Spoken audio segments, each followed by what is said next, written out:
Good morning बच्चों। Class 12 आप पढ़ रहे थे डिसीज़, जिसमें आप अभी तक पढ़ रहे थे विषाणु जनित रोग। आज हम आपको पढ़ाएंगे जीवाणु जनित मानव रोग, यानी कि बैक्टीरिया के द्वारा किस प्रकार मानव रोग ग्रसित हो जाता है तथा कौन कौन से बैक्टीरियल डिसीज़ मनुष्य को रोग ग्रसित कर देते हैं। हेडिंग डालेंगे जीवाणु जनित मानव रोग। जीवाणु जनित मानव रोग। जीवाणु जनित मानव रोग यानी कि बैक्टीरियल डिसीजेस ऑफ ह्यूमंस। लिखेंगे bacterial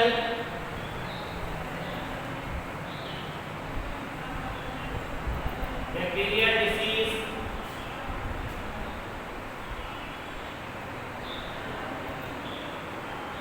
of humans. Bacterial disease of humans यानी कि जीवाणु जनित मानव रोग। जीवाणु जनित मानव रोग क्या है? आप सभी जानते हैं कि जीवाणुओं के द्वारा, यानी कि जब जीवाणु हमारे शरीर में किसी अवस्था से या किसी कारणवश शरीर में प्रवेश कर जाता है तो शरीर में अनेक प्रकार के रोग उत्पन्न हो जाते हैं। मानव के शरीर में प्रवेश करने के इसके निम्न कारण होते हैं: जल द्वारा, वायु द्वारा, आहार द्वारा तथा मिट्टी द्वारा।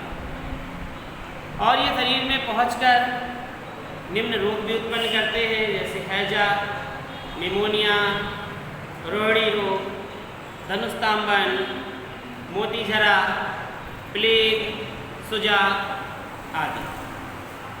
तो आज हम आपको लिखाएंगे, तो लिखिए जल द्वारा आहार में उपस्थित जीवाणुओं द्वारा उत्पन्न रोग। जल द्वारा आहार में उपस्थित, जल द्वारा आहार में उपस्थित, जल द्वारा आहार में उपस्थित जीवाणुओं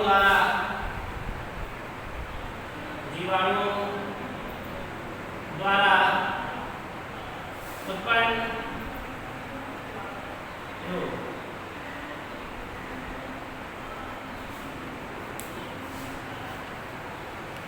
देखिए, यानी कि इसे हम कह सकते हैं diseases केस्ड by bacteria. Diseases केस्ड by bacteria present in water and food. Diseases केस्ड by bacteria present in water and food. जल तथा आहार में उपस्थित जीवाणुओं द्वारा, जल तथा आहार में उपस्थित जीवाणुओं द्वारा उत्पन्न निम्न रोग। जीवाणुओं द्वारा उत्पन्न निम्न रोग। सबसे पहले लिखेंगे रोग का नाम है मोतीझरा या आंत ज्वर। सबसे पहला नाम है मोतीझरा।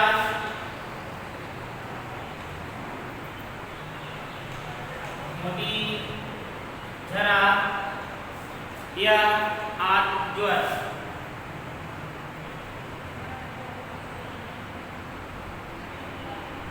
मोतीझरा व आंत ज्वर, जिसे हम कहते हैं टाइफाइड।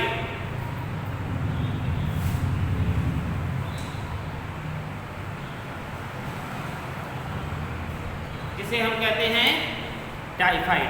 देखिए बच्चों, बैक्टीरिया से हमारे शरीर में निम्न रोग उत्पन्न होते हैं, जैसे मोतीझरा या आंत ज्वर रोग, जो कि हमने आपको यहाँ पर लिखाया, मोतीझरा या आंत ज्वर रोग, जिसे हम क्या कहते हैं? टाइफाइड। और टाइफाइड का नाम सभी लोग जानते हैं और बहुत से लोगों को टाइफाइड हो भी जाता है। तो देखिए टाइफाइड है क्या और ये किसके द्वारा फैलता है तथा कैसे फैलता है और इसका उपचार क्या है।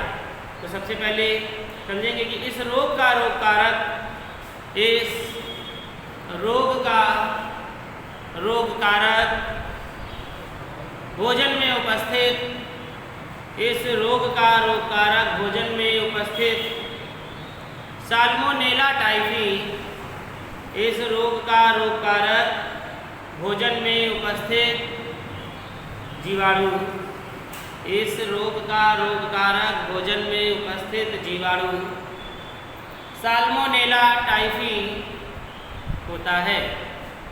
साल्मोनेला टाइफी होता है। इसे मियादी बुखार भी कहते हैं, इसे मियादी बुखार भी कहते हैं।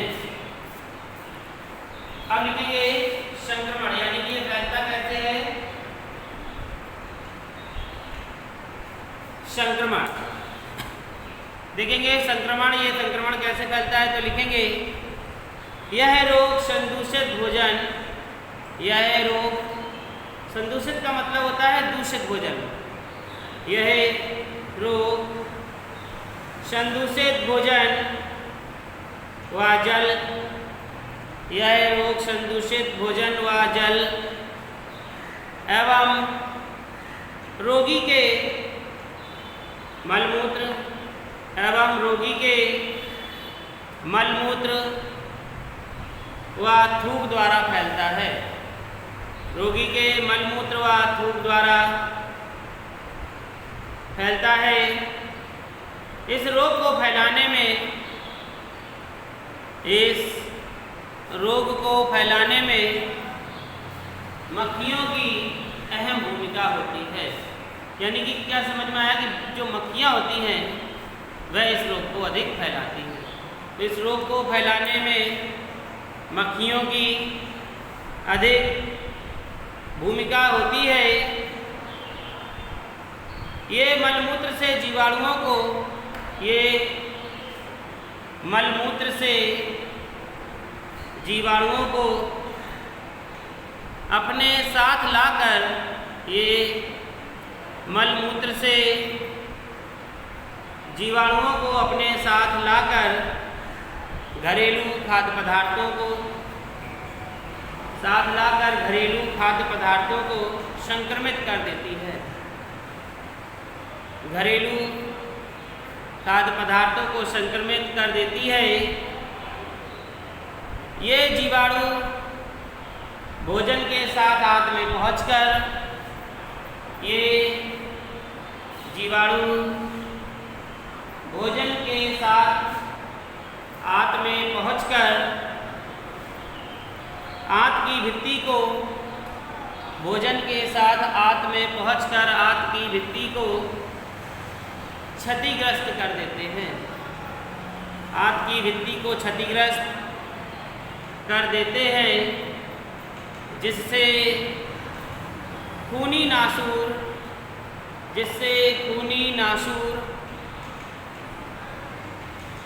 बन जाते हैं, जिससे खूनी नासूर बन जाते हैं और बाद में ये रुधिर में फैल जाते हैं, और बाद में ये रुधिर में फैल जाते हैं। संक्रमण में लिखेंगे ये, क्या समझ में आया कि ये रोग कैसे होते हैं। संदूषित होते हैं, जो भोजन व जल एवं रोगी के मलमूत्र व थूक द्वारा फैलते हैं, और इस रोग को फैलाने में मक्खियों की अहम भूमिका होती है। ये मलमूत्र से जीवाणुओं को अपने साथ लाकर, यानी कि जो बैक्टीरिया होते हैं, मक्खी अपने साथ उसे ले आती है, अपने साथ लाकर घरेलू खाद्य पदार्थों को संक्रमित कर देते हैं। यानी कि जो घरेलू खाद्य पदार्थ होते हैं उसे ये संक्रमित कर देते हैं, और ये जीवाणु भोजन के साथ आंत में पहुंचकर, आंत की भित्ति को क्षतिग्रस्त कर देते हैं, यानी कि उन्हें नष्ट कर देते हैं, जिससे वहाँ पर रुधिर स्राव होने लगता है। जिससे खूनी नासूर बन जाते हैं और ये रुधिर में फैल जाते हैं। यानी कि बैक्टीरिया जब ये शरीर में पहुँचते हैं तो जब वहाँ पर क्षतिग्रस्त हो जाती है दीवारें, तो वहाँ पर क्या हो जाते हैं, खूनी नासूर बन जाते हैं और ये रुधिर में फैल जाते हैं। अब लिखेंगे लक्षण, लिखेंगे लक्षण।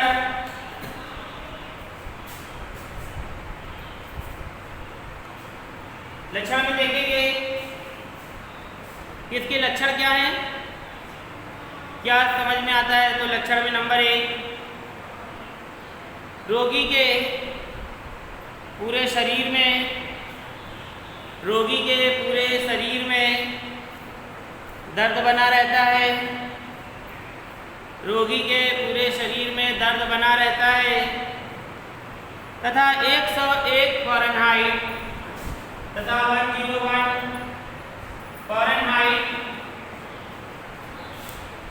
तक बुखार भी बना रहता है, फ़ारेनहाइट तक बुखार भी बना रहता है।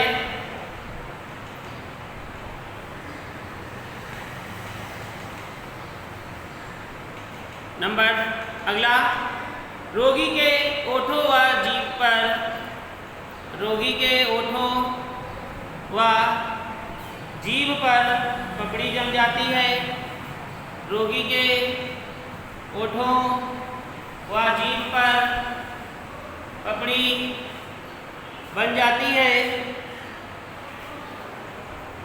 तथा रोगी को कब्ज बना रहता है, तथा रोगी को कब्ज बना रहता है।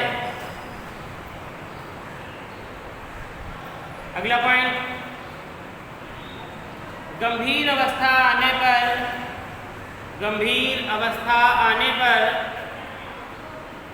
आंत में से रुधिर निकलने लगता है, गंभीर अवस्था आने पर आंत में से रुधिर निकलने लगता है और अधिक रुधिर निकलने से और अधिक रुधिर निकलने से रोगी की मृत्यु भी हो सकती है, और अधिक रुधिर निकलने से रोगी की मृत्यु भी हो सकती है। तो ये थे इसके लक्षण। अब लिखेंगे रोकथाम एवं उपचार, यानी कि इसे कैसे रोका जा सकता है, इसका उपचार क्या है। रोकथाम एवं उपचार।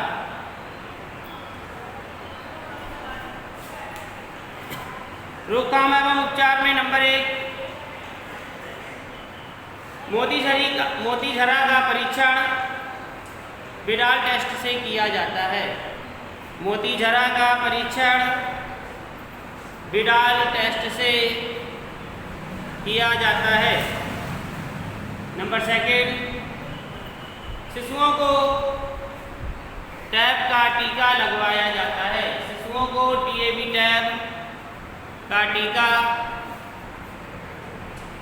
लगवाया जाता है, शिशुओं को टीएबी टैब का टीका लगवाया जाता है। नंबर 3, क्लेरोमाइसिन तथा टेट्रामाइसिन, क्लोरोमाइसिन तथा टेरामाइसिन, क्लोरोमाइसिन तथा टेरामाइसिन ये एक प्रकार की प्रतिजैविक होती है। क्लोरोमाइसिन तथा टेरामाइसिन चिकित्सक के सलाह के अनुसार, टेरामाइसिन चिकित्सक की सलाह के अनुसार लेना चाहिए, के अनुसार लेना चाहिए। अगला नंबर, अपने आसपास सफाई रखनी चाहिए, अपने आसपास सफाई रखनी चाहिए। अगला नंबर, जल को उबाल कर पीना चाहिए, जल को उबाल कर पीना चाहिए। अगला नंबर, बाजार की खुली वस्तुएं नहीं खानी चाहिए, बाजार की खुली वस्तुएं नहीं खानी चाहिए तथा भोजन को ढक कर रखना चाहिए, तथा भोजन को ढककर रखना चाहिए। अगला पॉइंट, रोगी को खाने के लिए